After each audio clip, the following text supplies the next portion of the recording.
Bienvenue sur cette nouvelle séquence consacrée au licenciement pour motif personnel. Nous allons, à travers un exemple, voir comment un motif extra-professionnel peut ou non justifier un licenciement. Et pour ce faire, nous verrons après une rapide introduction comment s'est construite la jurisprudence sur le sujet et nous illustrerons au travers d'un exemple la suspension ou le retrait du permis de conduire. Commençons tout d'abord par le principe. Un motif tiré de la vie privée du salarié ne peut être invoqué par l'employeur pour justifier un licenciement. C'est ce qu'à maintes fois la Cour de cassation a pu répéter, comme dans cet arrêt qui concerne une secrétaire médicale qui exerçait une activité de voyance. La voyance ne peut être invoquée par l'employeur pour justifier la rupture du contrat de travail. Confronté à la question de savoir si quand même un élément tiré de la vie professionnelle pouvait justifier un licenciement, la jurisprudence a, au gré des arrêts, mis en place toute une construction jurisprudentielle. Qui dit principe, dit exception. La Cour de cassation a donc admis de façon exceptionnelle qu'un élément tiré de la vie personnelle puisse justifier un licenciement. La jurisprudence a posé des conditions pour admettre un licenciement.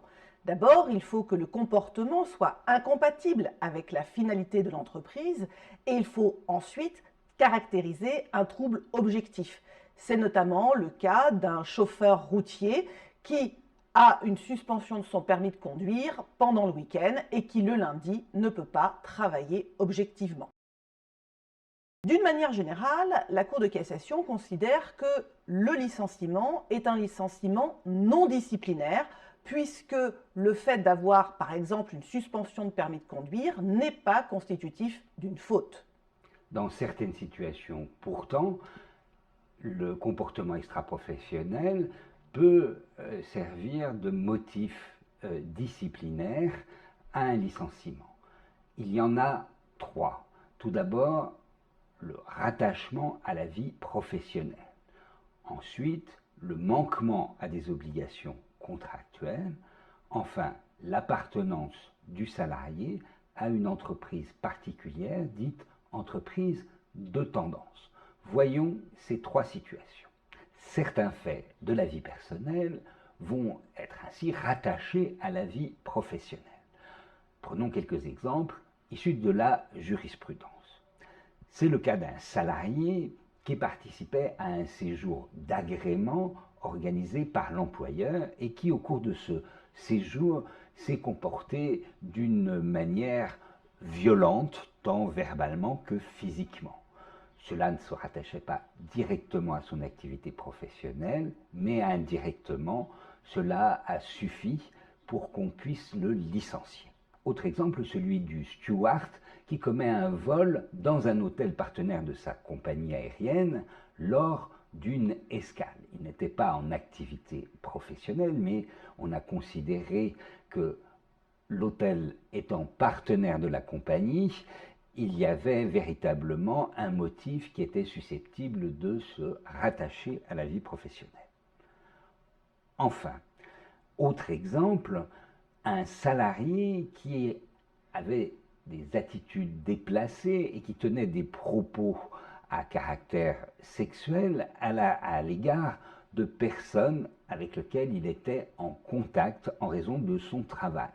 Pourtant, ces attitudes et ces propos ont été tenus en dehors d'un contexte professionnel. Mais on a considéré que s'agissant de personnes avec qui il était en relation professionnelle, il y avait rattachement possible. Deuxième catégorie d'exception où le licenciement sera considéré comme fautif, c'est le cas où on peut rattacher l'élément tiré de la vie professionnelle à un manquement aux obligations contractuelles. Premier exemple, encore à l'égard d'un steward, cette fois-ci, pendant son escale, le steward avait consommé des drogues dures. Il a été considéré qu'il avait commis une faute car il était encore sous l'empire de la drogue lorsqu'il a repris son travail et qu'il doit garantir la sécurité aux passagers.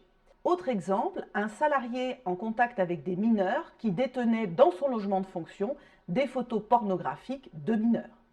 C'est également le cas pour une factrice qui a détourné un courrier, ce qui est une violation, évidemment, des procédures en vigueur et du serment qu'elle a prêté. Enfin, et on y reviendra tout à l'heure, un salarié qui, dans son contrat de travail, doit disposer d'un véhicule, s'il ne dispose pas de véhicule ou qu'il perd son permis de conduire, eh bien, même si c'est rattaché à la vie personnelle, c'est un manquement à son obligation contractuelle, de sorte que le licenciement est un licenciement pour faute. Dernière exception, les entreprises de tendance. Qu'est-ce? Ce sont des entreprises dans lesquelles sont promues une philosophie, une morale, une religion. Ces entreprises de tendance peuvent-elles exiger de leurs salariés que leur vie privée soit mise en conformité avec les convictions qu'elles défendent? Telle est la question. Deux exemples. Le premier concerne les établissements scolaires confessionnels. L'un d'entre eux avait procédé au licenciement d'une de ses enseignantes qui, après son divorce, s'était remariée, ce qui est contraire à la doctrine de l'Église catholique. Cela a été admis et validé par l'Assemblée plénière de la Cour de cassation. Autre exemple emblématique, le licenciement d'un sacristain, c'est-à-dire de quelqu'un qui s'occupe des questions matérielles et de l'organisation dans le bâtiment d'une église. Il était homosexuel et atteint du VIH. Et l'église qui l'avait licencié n'a pas pu rapporter le fait qu'il y ait de sa part un comportement créant un trouble caractérisé en son sein. C'est pourquoi le licenciement a été rejeté et considéré comme nul pour discrimination.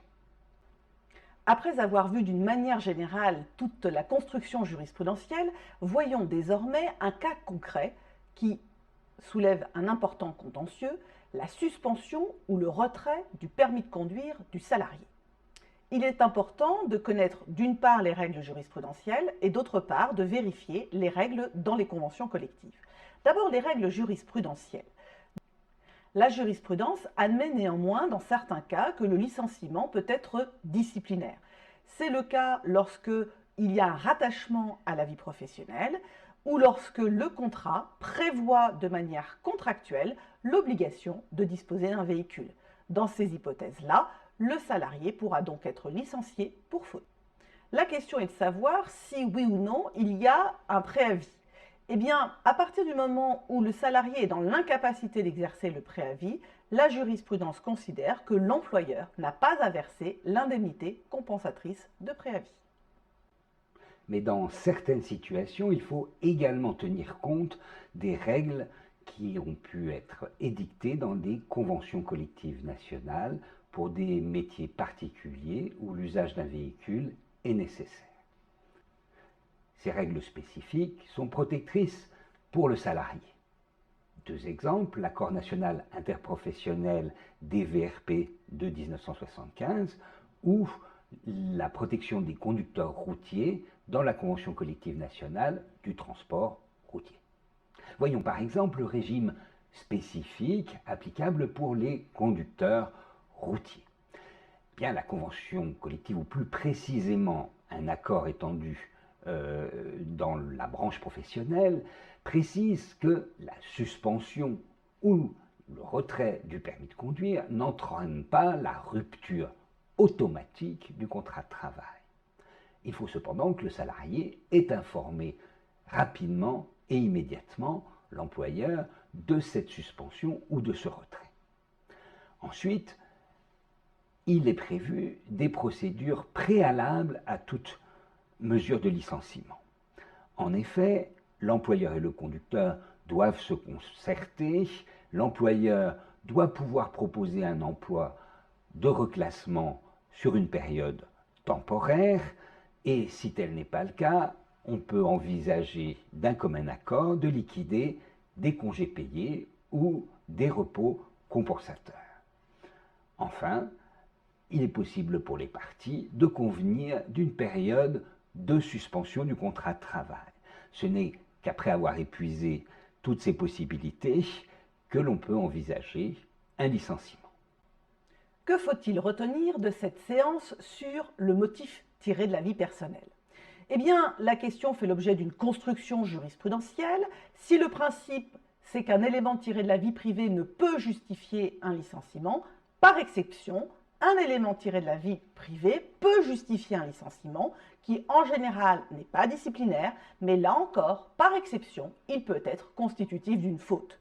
Nous avons vu un exemple concret, le cas de la suspension du permis de conduire. Pour savoir si oui ou non la suspension ou le retrait du permis de conduire peut justifier un licenciement, il faut lire les règles jurisprudentielles et vérifier si les conventions collectives prévoient ou non des dispositions protectrices. Merci de votre attention.